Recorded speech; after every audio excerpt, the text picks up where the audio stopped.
même décor, même bureau, même présentateur, même invité, même émission. Très chers amis téléspectateurs du mystère de la chambre, bonsoir et bienvenue. Très heureux de vous savoir nombreux devant vos postes téléviseurs, enfin de nous suivre dans ces numéros du mystère de la chambre, une émission que vous adorez, une émission que vous aimez. Déjà, merci pour vos appels, merci pour vos suggestions, merci pour tout ce que vous faites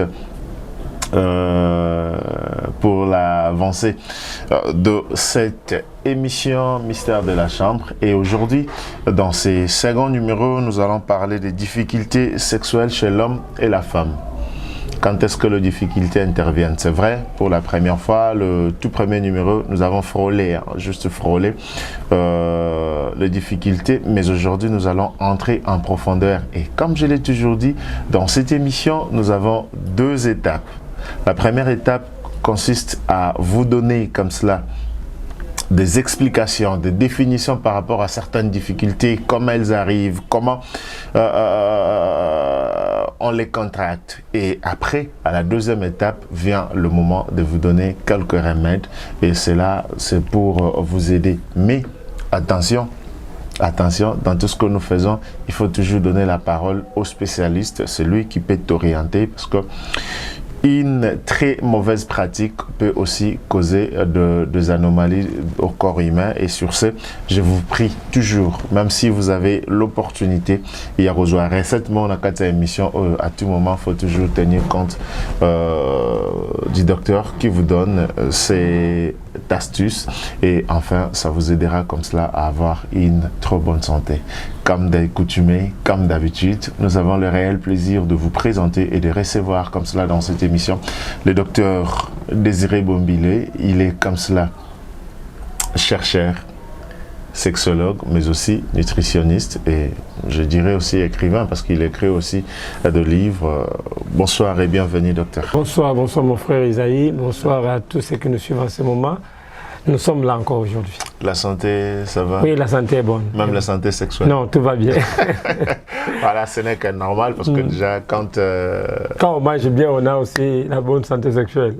Voilà, alors, comme je viens de l'annoncer au préambule de notre deuxième numéro du Mystère de la Chambre, aujourd'hui nous parlons des difficultés sexuelles chez l'homme comme chez la femme.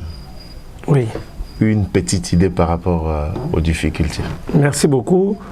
Ndeko balanda ki biso la fois passée, nakanisi ba comprenant qui quand on avait parlé et l'autre bengi santé sexuelle ezanini. Mais maintenant nous allons vivre les contraintes na yango dès ce que toujours comme on a difficulté. Comme définition d'une manière générale, on parle de difficultés sexuelles quand on est dans l'incapacité de vivre pleinement, agréablement, toutes les étapes qui traversent le corps pendant l'activité sexuelle. C'est-à-dire, nous autres nabiso et connaissons l'étape moko évolution moko boye pendant que nous sommes dans l'activité sexuelle. Alors maintenant, on peut les vivre pleinement et agréablement quand on est en bonne santé. Maintenant, quand on est en mauvaise santé, on ne les vit pas pleinement. Comme nous sommes lingués en Akati, on ne vit pas ça totalement.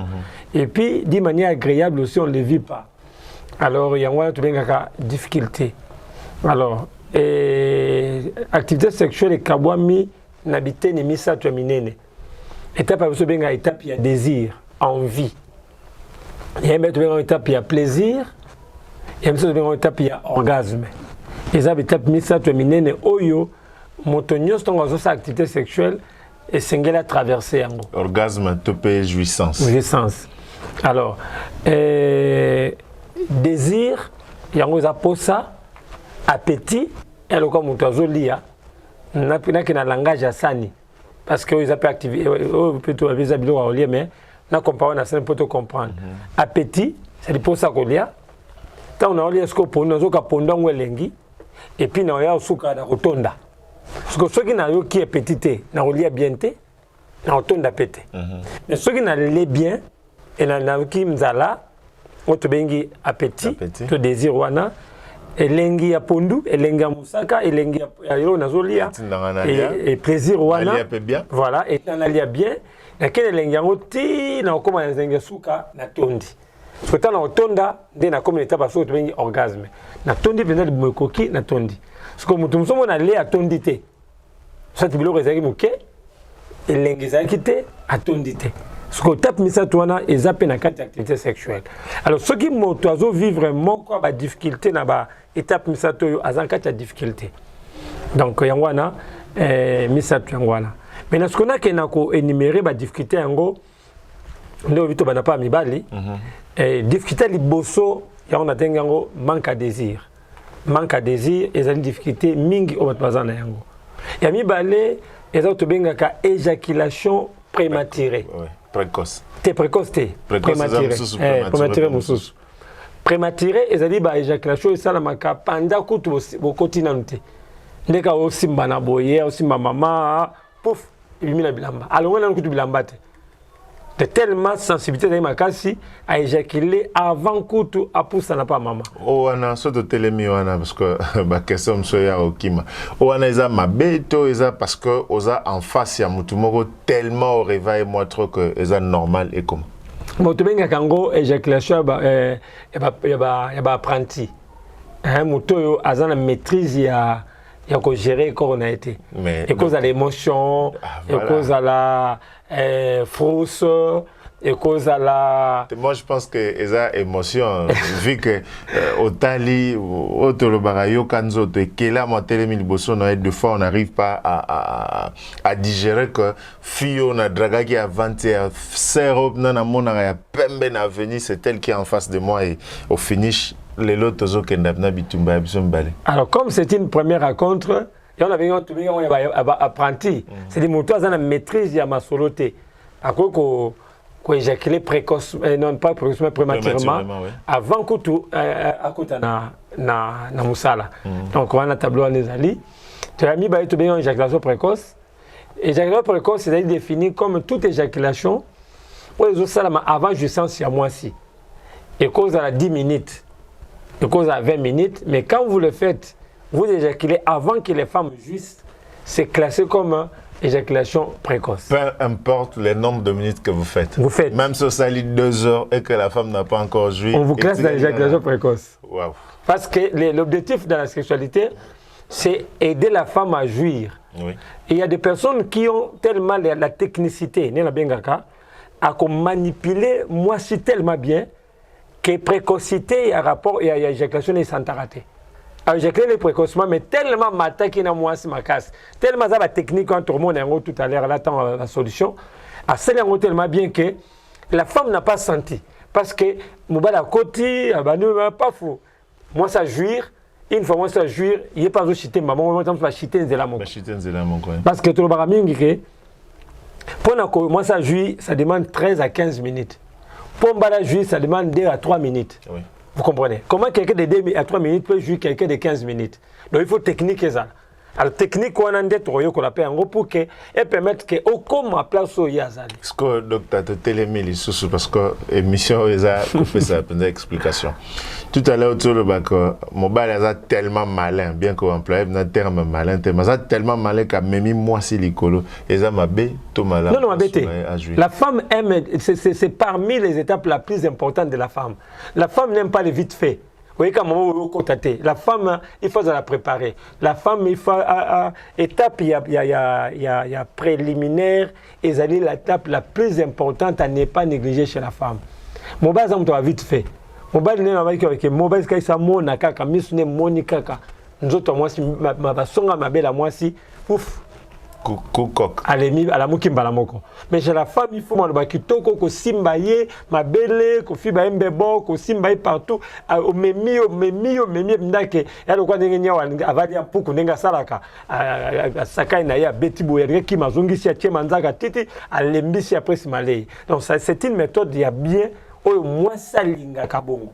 Une femme qui n'aime pas les caresses et elle a un autre objectif. Netoyo Karabasangwa, Babasi Ndumba, déjà ça tient déjà gel na sexe, il y a déjà mouillé en avance. D'autant que Zoya ko simba été Kotsagaka ou éjaculé au Kei. Là, ce n'est pas l'activité sexuelle. Mais la femme normale qui existe, elle va te dire, vous appréciez. Donc, c'est un malembe. Donc, moi, je suis Kofi, alobi kokene musika te jamais za musika te kene malembe ke malembe libulu ezali ya jamais ezali mais ke malembe koyela kotimola te. Donc progressivement il faut aller progressivement pour arriver quelque part. Alors quand vous préparez la femme comme ça, la femme aime ça. Donc là c'est pas exemple embêté. Alors il y a Misatu tu vois que éjaculation précoce. Il y a un balai, tu as un trouble érectile. Tu as une éjaculation prématurée. Tu as un manque à désir. Manque à désir. Voilà. Tu as une éjaculation prématurée.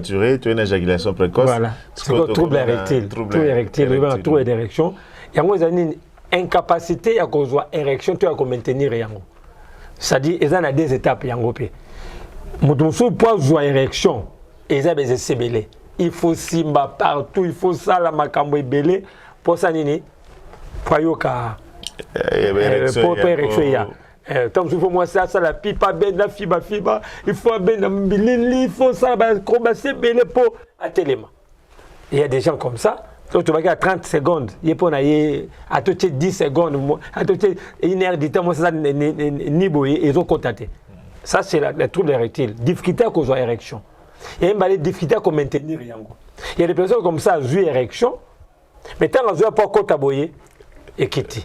Moussou en pleine activité sexuelle. Azap na kati ya maman, papa, vous dit qu'on lemba na kati ti à lembi.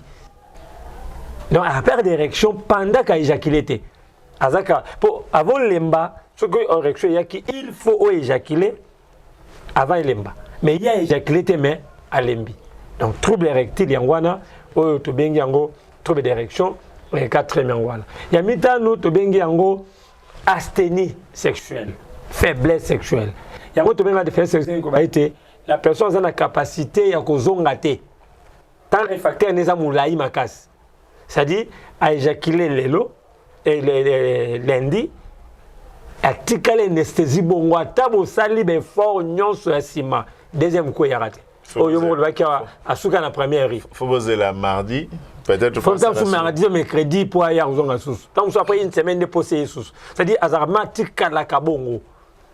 Et elle a travaillé à Monisco. Comment comment donc il y a un et si le wa Nico. Donc mon cas ici li nango. Première liberté. Donc article 1. Comment souter et puis le premier il bosop na ya dilandos. Voilà. Donc les ana à tabo tindiki. Donc comme tout est calé. Donc là, c'est un autre problème. Et puis si j'aime te bengango en éjaculation. C'est difficulté à quoi éjaculer. Il y a des gens comme ça, tu vois, ils ont la hypospermie, c'est-à-dire azali tellement na mai muke ou bien pratiquement produit dans muke que soka zana érection ata sali ndenge ni mai bimate. Oh, ce que mai bimite, moi pour capable elengene wango ezate. Et puis à la fin on commence la maman parce voilà. Que il est déjà à kauki voilà. Donc comme le mécanique, elle aujourd'hui donc sans limite. Donc ça c'est un autre problème aussi sérieux au baming bazana yango et soit déjà éjaculation rétrograde soit à éjaculer mais obimaté ou bien simplement érection exacte parce qu'il n'y a pas de production de spermatozoïdes à fonctionner sans éjaculation. Tu vois on a lembi na bango batiki batiki ko éjaculer. La plupart de ça des cas soit ils ont maladie, ils appellent excès de produits bazwaka, ami ba produit est bloqué canal éjaculatoire naï. Donc canal éjaculatoire est bloqué à tel point que un jour ma ko maté et batuwa nande ba komara toujours par finalité ko belo to benga ba cancer ya prostate. Et bah comment ba stérile au finish. Oui, mais pas parce que tant comme ça c'est master. Comment vous arriverez? Il y a un terme qui est un rapport mingi de prostate. Non, c'est ce qui n'éjacule pas. Donc quand vous faites l'activité sexuelle sans éjaculation, c'est une érection, activité ratée et salamité. Donc, il faut éjaculer. Donc ça ne sert à rien d'aller mélanger le produit, à retarder l'éjaculation, il y a carrément comme mango, c'est-à-dire comme il aura une anesthésie. Voilà. Tant mieux faire beaucoup de kilométrage que ne pas le faire. Il faut faire l'activité sexuelle et éjaculer. Donc quand vous faites l'exaction, vous éjaculez, là c'est l'activité complète. Mais quand vous faites seulement au saliti, peut-être na moule makamunaï. Oui, c'est makamunaï éjaculer ou éjaculer. On se détruire parce qu'il y a une substance qu'on appelle supermine qui est dans les spermatozoïdes. Substance soit les quoi moisissure.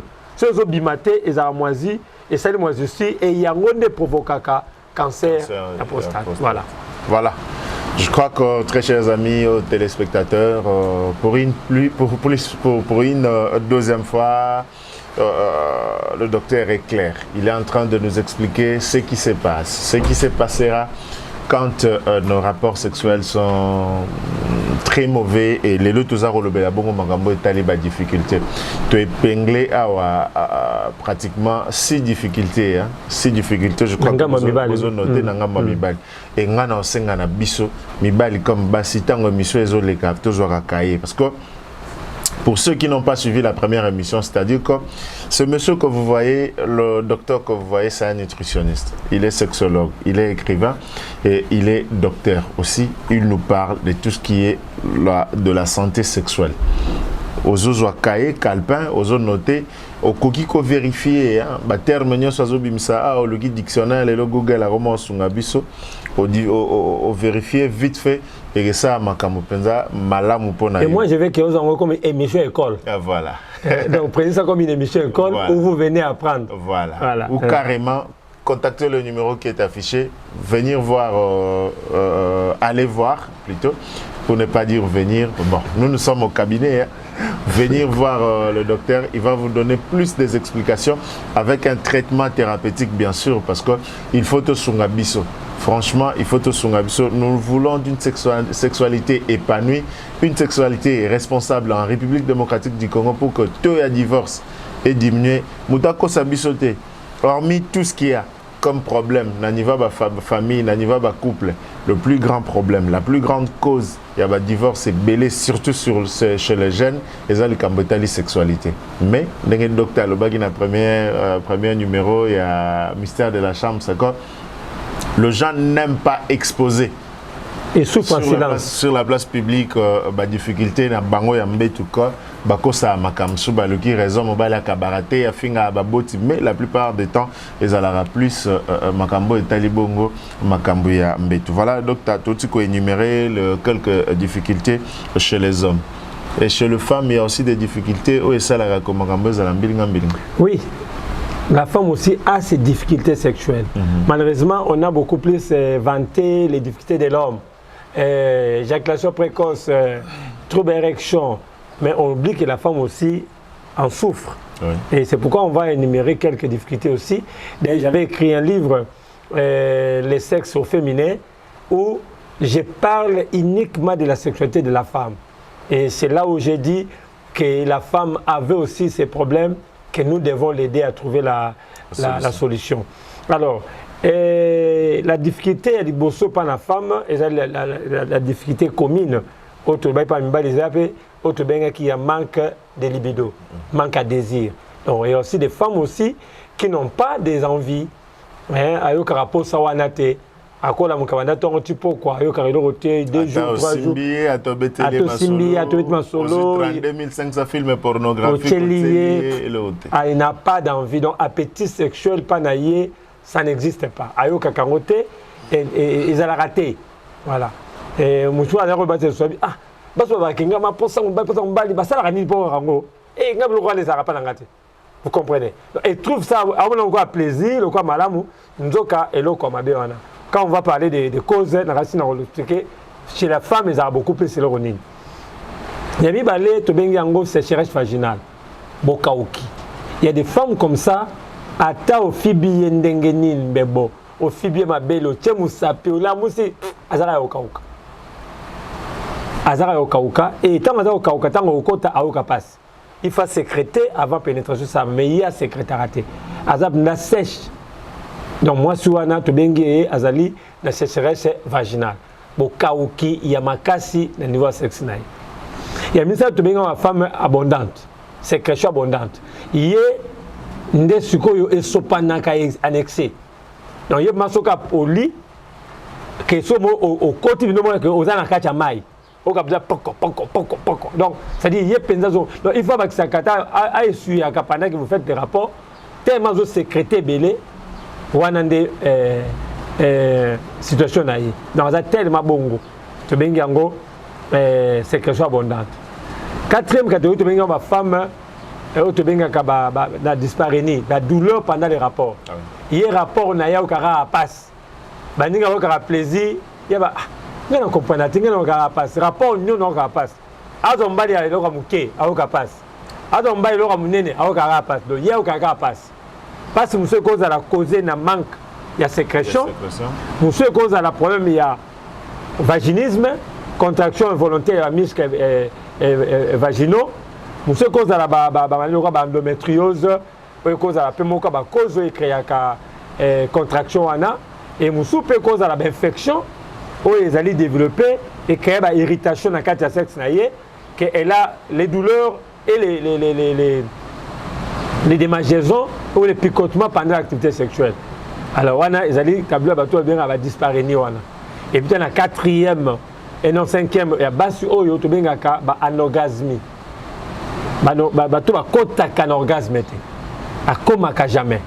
Alors na kata ba anorgasme wana tozana ngo belé to na benga anorgasme direct na indirect. Alors na oza direct ça dit na ndebo sanga na wana ata ndenge nini yo na mobali boza na ye atuka yo karangote. Ils ont même la vie à couple. Mais mutabongo som soka kei azo mitia misapi moko ayo karabien. Voilà. J'ai déjà reçu une dame comme ça binanga. Yeso asisi rapport na mbali na ye akotaka na douche amitie misapi moko azo kabien. Mais ceux qui mbali azo tia ye misapi ata mbali akote nini ayo kalote. Elle passe sa journée en commissariat à masturbation, elle joue bien en masturbation qu'en couple. Donc, on va trouver en haut un orgasme direct. Un orgasme indirect, même matin, il y a mon corps de ça là. Alors, il y a l'être est mort. Voilà. Attends, on va la salle à l'autre. Attends, on va la salle à l'autre. Ça dit, il y a penza zéro côté. Et tout bien, on va avoir frigide. Frigide. Ça dit, désir est raté, plaisir est raté, orgasme est et il y a raté. Mais tu as peut-être à cause de moi douleur. Non, ça dit tous les 3 temps il y a sexualité et ça l'a raté. Les femmes frigides, les femmes froides. Ça dit yé ne bandeli. Désir est raté, plaisir est raté, orgasme est raté, chaos c'est chaos. Voilà la difficulté tout le temps la table Bastien. Voilà, nous avons dit ici que par rapport à la difficulté, il y a des causes. Oui. Le roi de Banagi na basi, to Banagi na mibali, to succès na basi, na marambo etali ba cause to ça l'inverse, to inverser ba rôle to bana na ba cause o e causera bandeko bali misapso na tautologie, ba cause o e causera ba difficulté sexuelle et pas bandeko na biso basi. OK. Et pas na moi si ba difficulté sexuelle, to bana kamotali bongo désir. To ba kamotali bongo éducation. Oyo moins servi. Et vous savez, l'éducation sexuelle n'a jamais été perçue de la même façon entre l'homme et la femme. L'homme, quand on parle de l'éducation sexuelle, on parle d'érection, de faiblesse sexuelle et autres, l'homme prend le sexe comme ça. Hein? L'homme n'est... Ce qu'on s'est langoté, pour on s'est langoté, mais on s'est langoté. Mais chez la femme, pour réussir l'abstinence, c'est comme ça qu'on les a éduqués. Sexe, c'est ça,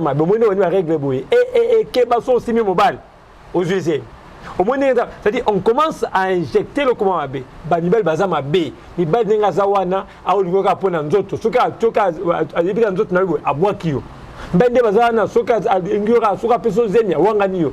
C'est-à-dire on donne une image mauvaise sexualité liée directement avec l'homme. Non, pour réussir que la sexualité, il faut monter à la sexualité. Mbala kobo ya sexe malingi mwasi. Mais la femme pas boire sexe, il faut boire na yango na mobile. C'est ce qui complique leur vie. Alors moi ça yini mobile. Soko bengi na nzela. À ça comme na 42 ans. 16h59. Bientôt 18h mais azo continuer ko sala kaka minene na nzela.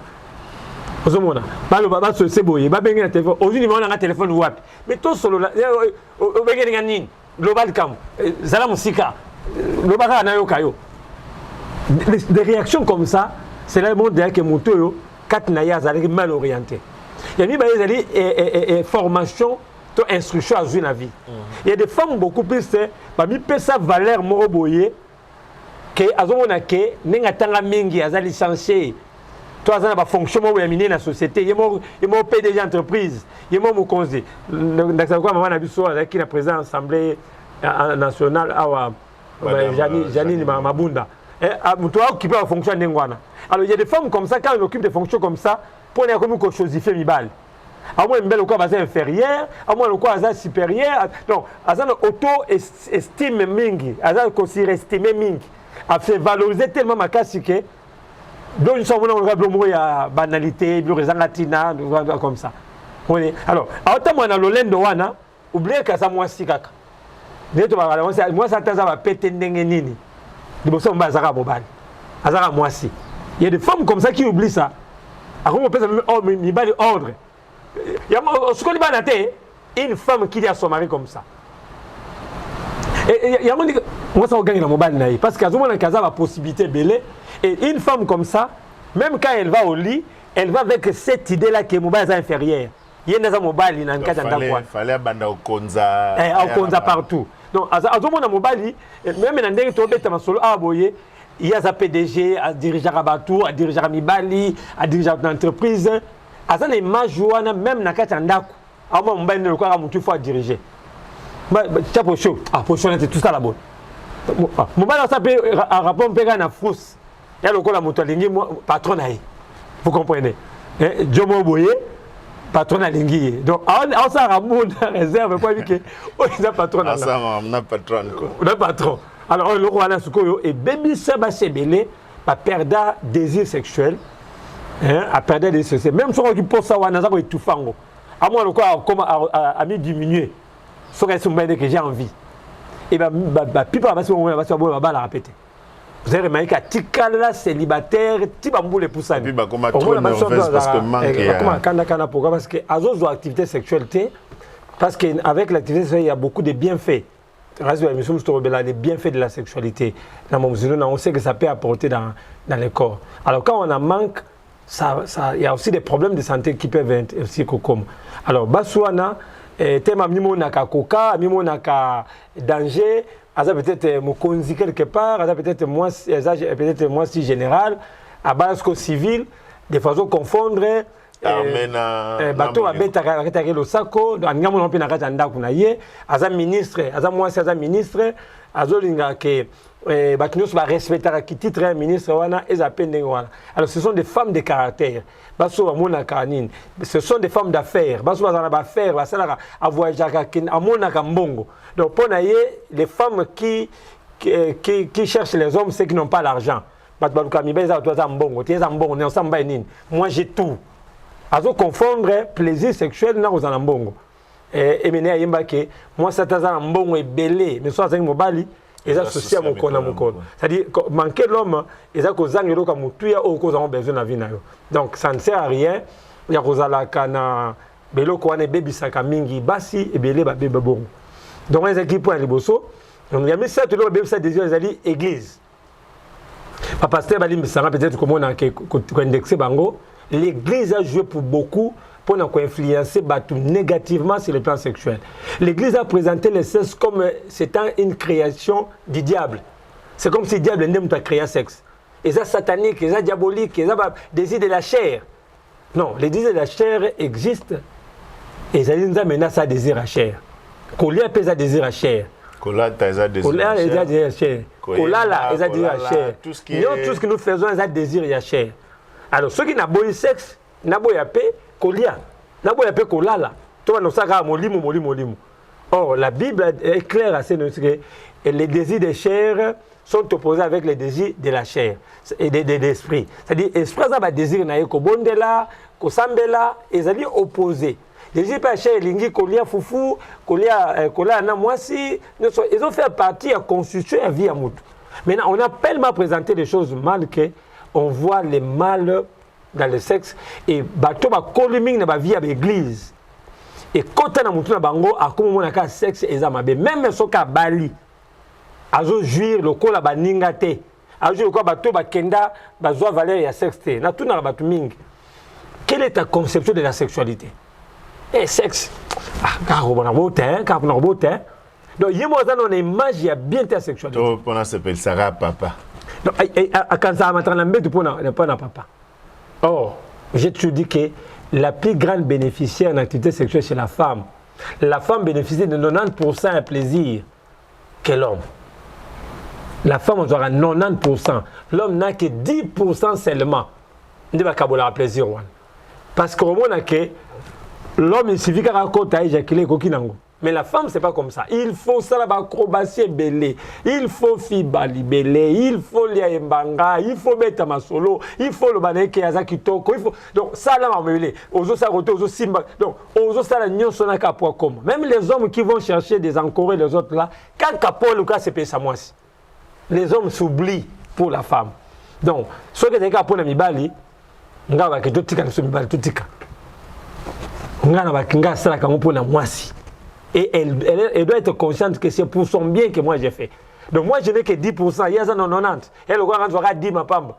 Donc elle doit aimer ça et puis co-valoriser. L'église doit aider les peuples de Dieu à savoir que le sexe est bon. Et il y a une différence entre dire le sexe est bon en son temps et dire que le sexe est mauvais. Moi, je crois que la phrase qui devait être dite, c'est-à-dire que dire aux membres que le sexe est bon, mais en son temps. Il faut savoir comment le faire. Oui, c'est comme le téléphone. Temps. Le téléphone, il est bon parce qu'on appelle dessus. Oui. Il y a des jeux, il y a des vidéos, mais ce qu'on a là pour d'autres fins, des marambeko mambilnga non. Alors maintenant, ce qu'on a pas à aboyer, le bas des cas que le sexe est bon, mais en son temps. C'est-à-dire, le cause nous célibataire, le cause nous yomoko kusalaté. C'est là que là, la personne aura une conception différente du sexe. Mais quand vous dites que c'est ça ma B, là, venez vous présentez mauvais la chose. Le sexe n'est pas mauvais.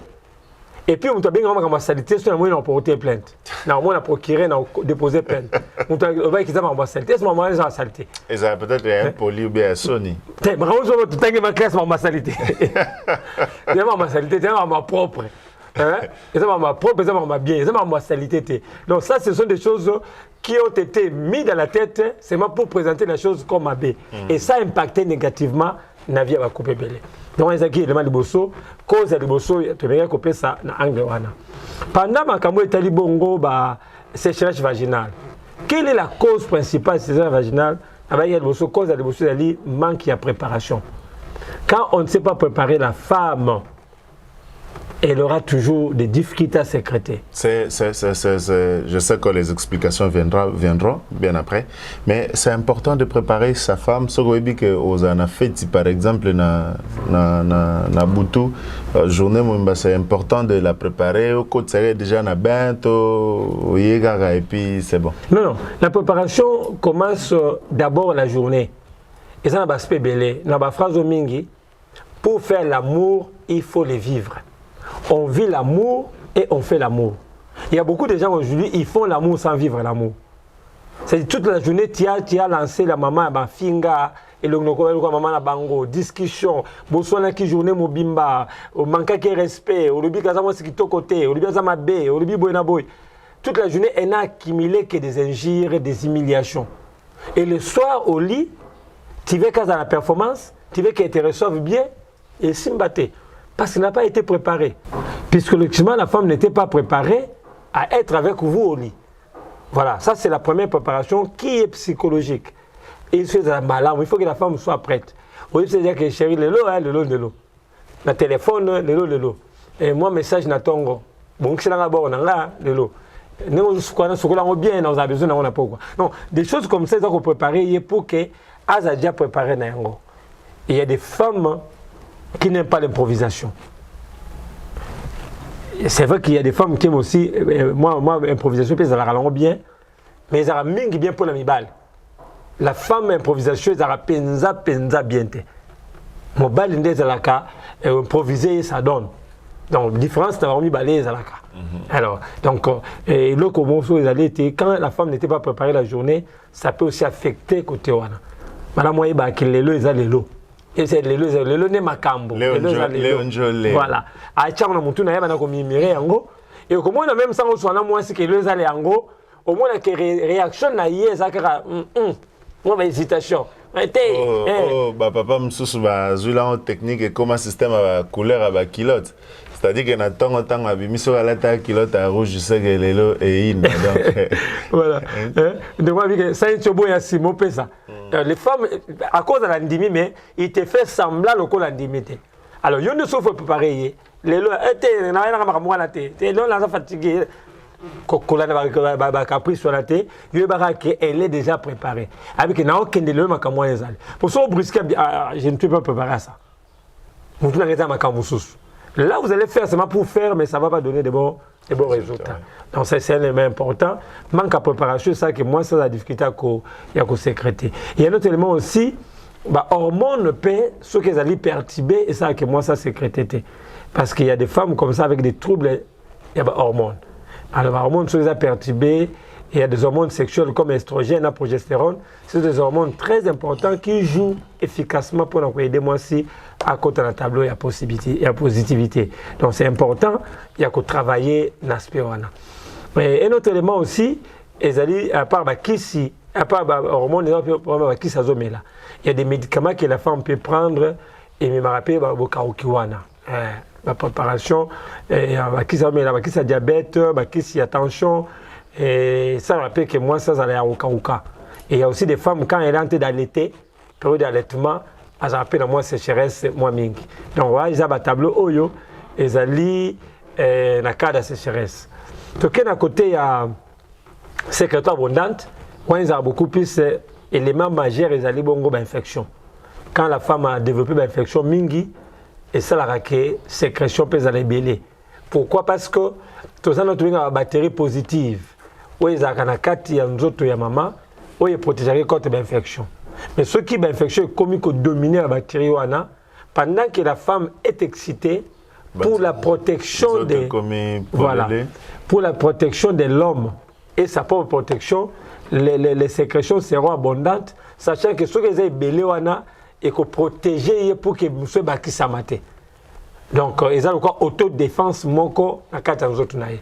Alors sentir comme polé les makasi et mon battant azo kota o sentir azo bima akoti abimi akoti abimi azo quoi la potopoto donc tout ça ça gêne aussi, c'est pas propre. Donc il suffit de soigner l'infection wana à ça le nettoyage naye bien kozonga. Et il y a monsieur a dit mauvais nettoyage dans sokola sexe malamuté. Alors parmi les blocs en gros, dans le cas de sécheresse vaginale, mauvais usage aussi, il y a mauvais nettoyage à sexe, et comme ça, il y a moi, ça, on compte ça, mais ça pire, c'est une chose sukola, penza, tio, kao, si la, au moins, qui pina, et c'est si le wana ndé, ça, comme propre. Et basiming, baby, ça, sexe, n'a pas rendu wana. Alors, sukola, na citron, alors, sukola, na produit moussou chimique, tchara, la maille pour na sukola, bilo, wana, et baby, si, flore vaginale, a commis mon kaoki na bokaoki. Ce sont des choses qu'il faut vraiment déplorer et changer pour nous permettre de santé à beaucoup plus malade. Alors, pour nous camboter bongo, énormément sous il y a disparu ni douleur pendant le rapport. Cause majeure na yango, toujours une table de manque de préparation. Ça fait aussi que moi si azala na ba douleur. Ce que tu as trois parties à ba douleur. Tu as douleur tu benga ka douleur il y a pénétration et de l'activité sexuelle. Ceux qui vont dire mon douleur on peut si nango, on ils a beaucoup plus manque de préparation. Tant qu'on y a kokota à mouiller, tant qu'on a mouillé et les qui. Il y a mis balai ils ont beaucoup plus douleur toute la directe sexualité. Tant qu'ils ont accompagné dans le picotement, ils ont accompagné dans le brûlir. Ou on a dit que la présence il y a une infection des os sanguins. Soit picotement, soit brûlir. Douleur, brûler, picotement, ils ont mélangé, il y a des infections qu'il faut soigner. Et troisième douleur, et ça m'a après l'activité sexuelle. On a beaucoup plus ceux qui m'ont qui éjaculé a éjaculé nous quitter. Azaki ne réussi ma case que moi ça comme qui a moyen ne bandé et puis à Kawuki et là on est ça qu'après activité ayoka passe ma case. Et conseil a été quand vous avez préparé la femme avant Bobanda, quand vous au kota continuez kokatate, il faut continuer parce que tant que Monique moi ça a déjà mouillé, moi ça a déjà il y a mouillé au côté. Et pendant que Kotuana, au bandi ko sala ti au tiki be fort nyo c'est que ne bandi pour na stimuler. Tu ne parles plus. Aux autres posé moi quelque chose est-ce que ça va? Est-ce que c'est bon? Est-ce que exacté au commis le ko la pigeon au kangi plaisir nyonso et bloko wana la femme moment donné akobima. Et ce ka bimi il faut garder na bain. Il faut garder na bain. C'est-à-dire qu'on est kolobanaye, qu'on est caresser, et moko simbi sous l'idée sunaye, azongi sous nanzela, et moko meli libele, azongi sous nanzela, et moko lié sumbanga, azongi sous nanzela. C'est-à-dire garder présence naye, garder communication. Communication cause à la gestuelle, cause à la mimique, cause à la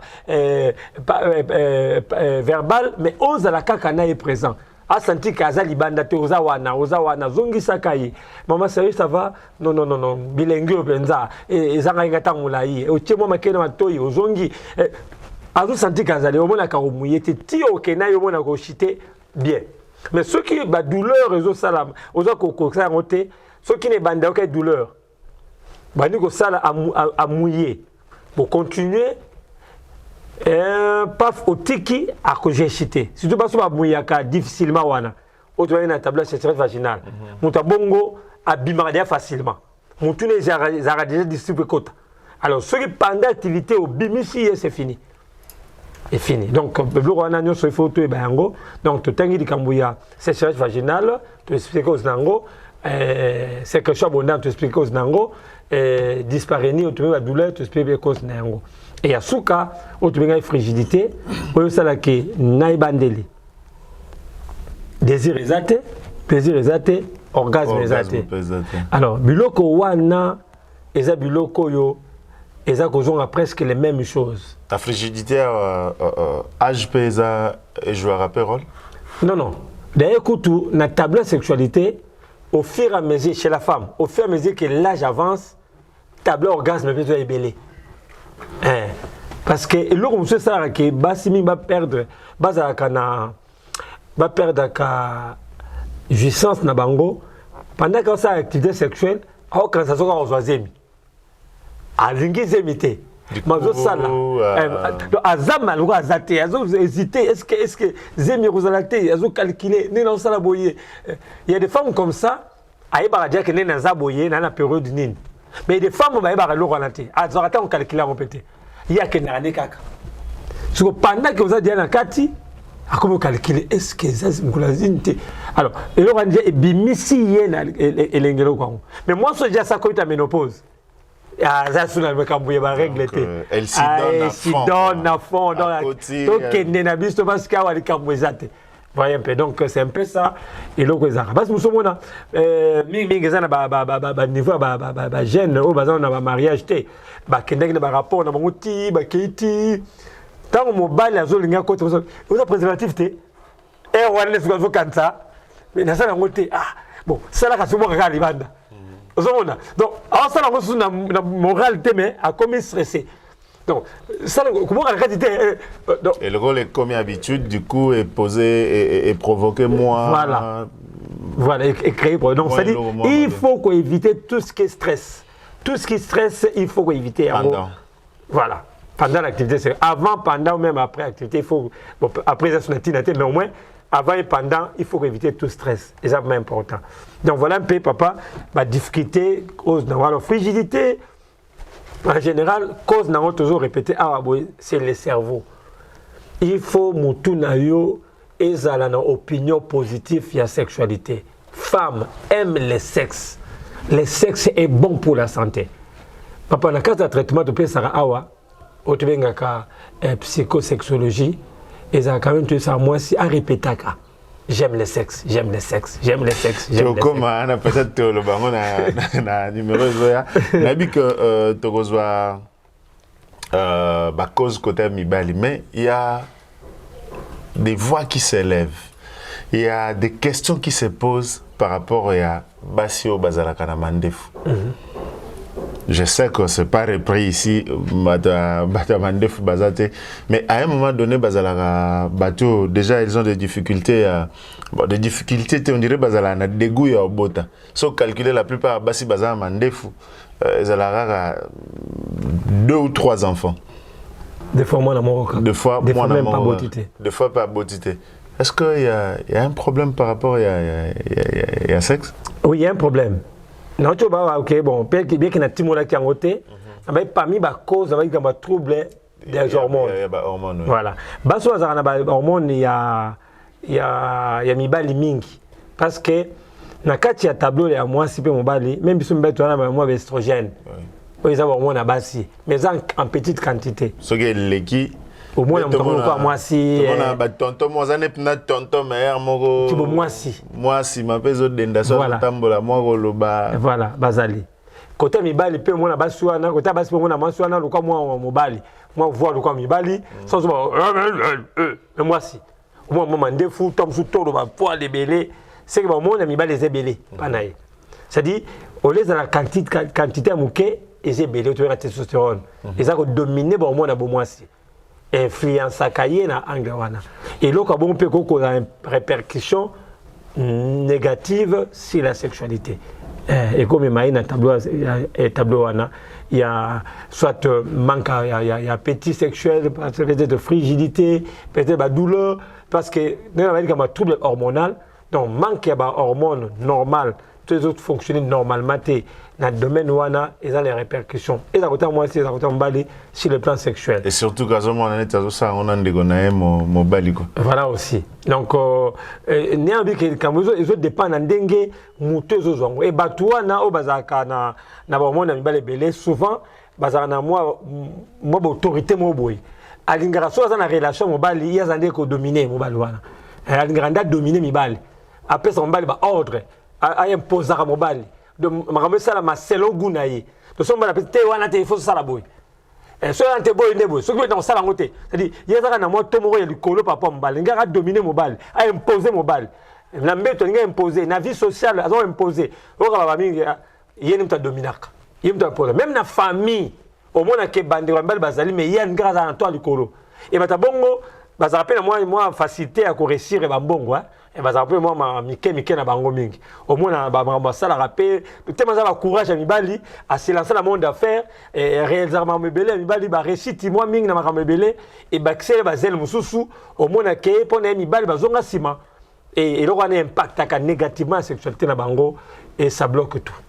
Voilà, amis très chers téléspectateurs, si c'est en cours de route que vous nous recevez, retenez que nous avons reçu pour vous le docteur Désiré Bombile et nous parlons de cause, hein, donc cause et Marambo et Talibongo, sexualité bien sûr, moi faiblesse. Tu peux si énumérer différentes causes. Et à Banabasi, qu'est-ce que côté à Banamibal? Voilà. Quelles sont les causes pour que Moutou a se retrouvé dans la position? Et Banamibali, toujours que presque même éléments, mais le bosso toujours tanga ezali cerveau toujours, tout bandaka wana, stress, élément le bosso. Oyo ememaka ba trouble et pas mobile. Surtout énumérer par exemple le kamutali bongo manque à désir, stress ébélé, familiarité. Azana moi sinaye, mais il y a des hommes qui nous disent so na zali banda na zala rapenza makasi, mais nanda ku nanga moko na mona ka simbarate. C'est parce que voilà. Terrorisant au katina bango déjà. Donc ça dépend na yé moi ça ndaku be fort réserve sauter. C'est-à-dire, à un effort, tu peux préparer, raconte à pourquoi. Aïbi Kazarawana, bon, ça la caca. Mais tant que vous avez rendez-vous na Chira di Banda, à un matin, que c'est concentré, pour vous élever penza. azomona ko l'événement ya monene au salama et le quoi match abeta la bala te mais abeta na stade Ligue des champions oui non bien abeta ba match na biso loko awa boye nde ba joueur bibongisaka eza nde otina wakini na makana ba ok abi que non que kuna ezabna compétition solo donc ba ok quand même abi que non ezaba match amical te ezabna ba match opende zo senga que to effort na biso et c'est ce niveau là que les choses bloquent. C'est-à-dire ça raconte na bino nyoso zongo lokola liboso pe asuka. Avec votre femme ne vous familiarisez pas. Asa moi sinayo. Yende mozana kotamwana elongo ne bova na vino mobimba. Vous avez intérêt ya kozana yetango nyoso pe no lenge koki. Alors vous avez intérêt ya kozwa penza na mutu kokotsa bena que non leo na zasu na chéri nanga. Chérie, pourquoi mais moi, parenthèse, c'est pas vraiment sur ordre de mais le gars évoqué le quoi d'un côté ça peut faute maman t'as un moment donné maman amitika na bongo maman a senga sous-souté pas papa bon que quelque part un peu comment le s'appelle vous n'avez pas tort, ils ont des moments très importants et tant que comme tel préalable. Les préalables à la sexualité, ce sont des éléments qu'il faut tenir compte. Propreté, arrangement à chambre, disposition nini, au moins mbetu, aux gens mbetu mbetu benzazon que ndeka wala mukalobi. Zelo na mbetu, kusha mwana na mbetu, kopo na mbetu.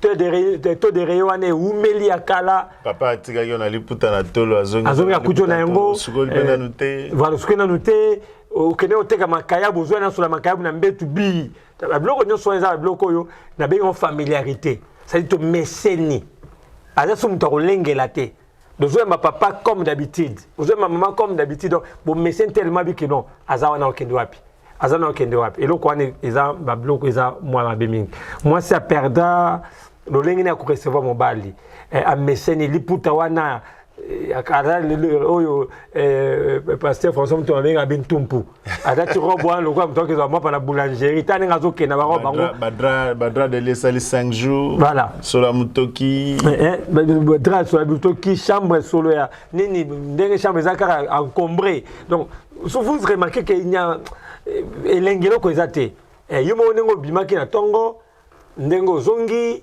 et l'eau comment malonga izozalate et l'homme commence à être découragé. Alors on a kazo azoza na l'eau comment malonga azo kuta pas na moi cité azo mona ka lokola donc moi si pe azana rôle na ya jouer place wana pour na okende na kasi tant to expliquer na ba émission c'était une longue émission hein et si elle est l'autre émission bamboula donc bandi mais il y a beaucoup de matières que nous allons voir parce que ils ont introductif la partie introductive maintenant au okende je sais que c'est une tête il sait comment créer des thèmes. Parce que tout le monde a que le sexe est un pilier qui a mis ça tout. N'est-ce pas très bien les alliés. Et le mot qui est pour la harmonie à couple, unité à couple. Dieu a créé le sexe pour créer unité. On va parler tout de unité de couple. C'est quoi unité de couple? Comment on peut créer l'ambiance? Comment on peut restaurer l'amour qui était faible? Comment quand il y a eu infidélité dans le couple, comment remédier? Quand il y a eu ceci, comment arranger les choses parce que vous n'en arrangez jamais. Trouver la pilier tel qu'un plaisir à couple. Et vous trouvez la pilier tel qu'un robota. Il y a des couples comme ça, bah carbone parce que moi ça zobotate, bah carbone parce que moi la zobotate. Donc il y a beaucoup de choses. Donc tant on dit ma sara sexe, à zéro mon ablo misat na mutunaï. Unité à couple, plaisir à couple, na procréation. Alors quand moi que zozanga et comme tengu, qui te trépied comme caméra et vanda bien parce que kolomo zozanga. Même na kit somoni kit mo za le côté. Vanda keba. Erreur revenu au bois caminassé. Donc les autres tous ces éléments là importants. Je crois qu'on viendra avec le temps pour notre timo là. Moi ben aimé belé wana pour que il faut que le sexe soit complet avec toutes ces valeurs et cookies. Mais les torochité mingi na ba difficulté sexuelle. Ba cause pas ya mibali tout ça qui na makamba familiarité cerveau familiarité. Donc dès que cerveau mécénie quand il y a déjà familiarité to mécénie mingi to comme na mécénie wana au moins appelé tinelo ko on eza sauter. To comme kaka bon et moi la mukina buto ga muninga zo simba yo au matin au déposé au kiti na yo ozongi na pongi tant que mon nuna simbi a longo liboko pesi mu Congo donc ça dit vous mécène tellement que ils ont souvent rendez-vous sacré ils ont souvent rendez-vous important mais les bandeliers les ceux qui me connaissent au bêta donc moi va entraîner au salama donc ce sont des choses importantes oyo ils ont la cerveau il faut ils toujours malade il y a mis balé ils ont les cambo etali bongo santé na yo moko quelqu'un un homme qui a une bonne santé physique sera aussi la santé sexuelle il faut qu'on empêche babiloko nyoso yo et qu'on répercute la santé sexuelle na yo mon temps de la tension à lingate sexe aux un problème c'est les hommes érection ont un problème parce que tension a déjà problème il y a makila et diabétique à lingate il va tomber sur les problèmes de faiblesse sexuelle mon temps problème hémorroïde et à tomber quand un problème de faiblesse sexuelle mon temps un problème il y a douleur dans mon Congo et la sciatique et la hernie et la lombalgie nyonso et qu'on est tombé quand un problème de sexualité vous comprenez donc tout ce qui est maladie chronique ou impact dans la sexualité il faut qu'on soigne yango parce que yango me makaba cause ba problème et ça yango alors ceux qui ba maladie ou nezali et qu'on crée difficulté sexuelle alors ba maladie ou nezali cause munene oyo et affecte la sexualité donc ba comment la faiblesse sexuelle de l'eau parce que comment moninga ba comprimé a commandé quoi ba comprimé ça dit ya mela ba kisi mikolo nyonso et batuana bazaja ba candidat potentiel et ba trouble sexuel et tout na ba ka mingi en consultation est-ce que la attention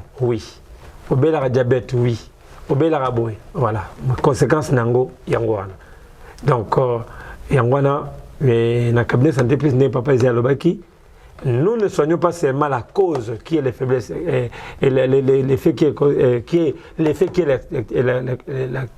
la faiblesse sexuelle, mais nous commençons par la cause. C'est-à-dire tu dois attaquer notre diabète wana, tu dois attaquer tension wana, tu dois attaquer hémorroïde wana, tu dois attaquer maladie nyonso wana, oye me makabongo problème il y a de faiblesse sexuelle.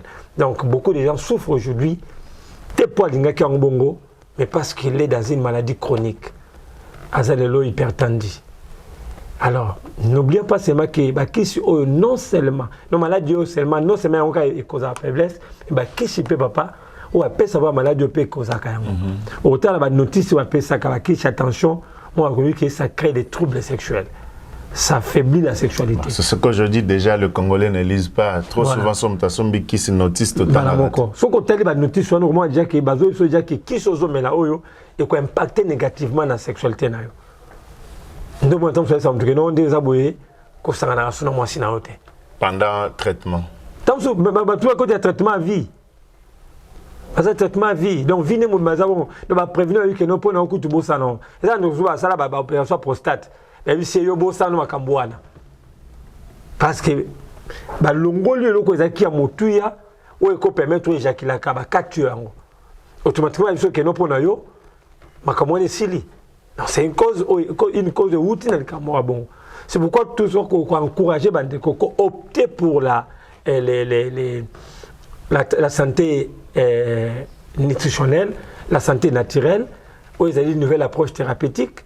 Nakasi bolanda moi ba séquence wana na ba ya santé assistance santé na biso na ba différentes programmes ya chaîne na biso oyo Fast TV ezaka pona kosunga bino boye bake eza na kisi moko te ko nourrir yo si ce n'est que les aliments yango wana ba maladie yango moko eza cause ba kisi yango moko pe eza cause et toke ya suka et c'est bon mauvaise habitude alimentaire.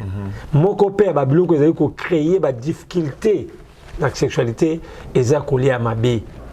Muto zoli ba biloko mafuta mingi. Oza rendez-vous na maman ozoli ngulu et bon meni ma malili. Yebsanga ozo résultat ni. Ngulu na ma malili. Ngulu eza mafuta ebele. Mafuta ni ke kangi makila.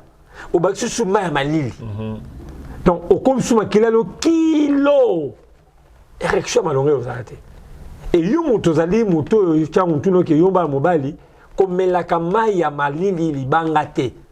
oh bien tapé, ma sangaya ma banil ma cassité, oh bien tapé, hein. Pesa ma wana glace wana, ozo melelo kwa glace wana iba ke ozali ko coaguler makila na yo. Et une fois makila za coaguler kangami, érection ça a un problème.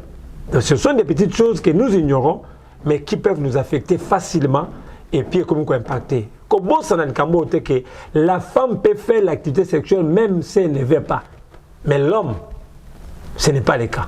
L'homme pour ça là, il faut téléma de côté. Il doit soit les alliés pas autour de côté à cas sur au téléma. Donc ce que vous au téléma té au côté té. Au y a pour tout le côté et au côté té. Pour côté il faut au téléma. La raison pour laquelle même si vous avez au téléma sur au côté na quatre. Ce qui est aussi ici et l'embi et au bima yangomoko. C'est-à-dire qu'il y a des ventes dans les temps où il y a des malacatités. Avant la carte, soit ma casse, soit au téléma. Mais ce qui est l'embi, à demander les bandes. Ce qui est l'embi, les bandes, au côté en dernier. Pour ceux qui sont au téléma, la carte, l'embi au bima. Ce qui est l'embi, au côté en dernier. Il est important qu'on batte la érection plus que toute autre chose. Conséquence, cause, il y a une mauvaise habitude alimentaire. Voilà, c'est par cette conséquence que nous allons mettre un terme à cette émission d'aujourd'hui. C'était notre deuxième numéro, ce qui est vrai. Bandeko Bolingi émission 3e, 4e, 5e. Tant que Jésus nous donnera la vie, tant que Fast TV continuera d'exister, Togo Bandako Salama Kambango et retenez que notre émission s'intitule Mystère de la Chambre. Pour plus d'informations, contactez le numéro qui est affiché au bas de vos écrans, mais aussi vous pouvez suivre cette émission en rediffusion chaque mardi à partir de 23h20. Mais Bolandi on peut na chaîne YouTube Nabiso Fast TV RDC, Fast Télévision RDC. Beaucoup d'émissions, vous aurez plus des conseils. Docteur Désiré Lobaki, c'est une émission école parce que Toza Rotanga. Conseil spécial, conseil moko ya motuya ndeko mobali tango za kokenda fete na mama kolia ngulu te parce que ngulu azana mafuta ko baksa ya malilité melata maya bien ya moto melata bière à moto la bike bière à moto zala na guma kasite mais mela soko mela nini et liata exactement malili ya bongo voilà mais ça t'est bien tapé liata likabu batumba na banza eza malamu mingi parce que eza na mafuta mingi te. Une fois de plus merci docteur d'avoir répondu présent bien sûr à ce nouveau numéro et un petit commentaire par rapport à Nyos juste oui merci en tout cas pour le travail vous faites très bien votre travail nao c'est pas un professionnalisme mais tout na yo vous encadrez très bien les choses, merci Yango. Et je dis à tous ceux qui nous suivent aujourd'hui de ne pas se décourager. Bozala Zalakaka, pour Messana, pour moi que vous ne perdez pas votre temps. D'habitude que Yango est moins avancé ma kasi pour Yazobanga, Bana Batala. Non, Tozobanga, quoi, c'est par rapport à Obi Tozan Congo, Tosara, par rapport à Yango. Mais faites un effort. Ce qui est dit que dans l'émission, là, la mois avant, réveil nayo et la moussayo pour attraper le numéro. Au chat, comme c'est plus moi, c'est pour que on parce que ce sont des choses importantes que nous allons continuer à prendre. Mais il faudra signaler quand même sur WhatsApp, Bagogi pour qu'on conseille, Bagogi y a un cabinet, Bagogi benga dans tout ça, même ceux qui font une émission, mais une grande partie à Makambo les grandes dans l'émission. Oui, une grande partie de l'émission. Je crois que tous les groupe WhatsApp, tu peux savoir conseil, beaucoup benga na WhatsApp na yo PC. Mon émission Mystère de la Chambre, ils appellent na WhatsApp na yango. Donc on se retrouve na 4 WhatsApp na yango. Alors, si vous ratez cette émission, mais audio nango yo na WhatsApp. Donc, le Mystère de la Chambre vous suit partout. Voilà. Allez, merci beaucoup à Azer Tembo qui était là pour nous accompagner techniquement parlant. Merci à toute la grande équipe technique de Reforma et Idriss Deneuade, Idriss Kapena. Et merci à la rédaction. Et si José ne revient pas, comme j'ai toujours l'habitude de dire, on se retrouvera très prochainement, mais on parlera de notre sujet cette fois-là. Allez, bye, bonne nuit.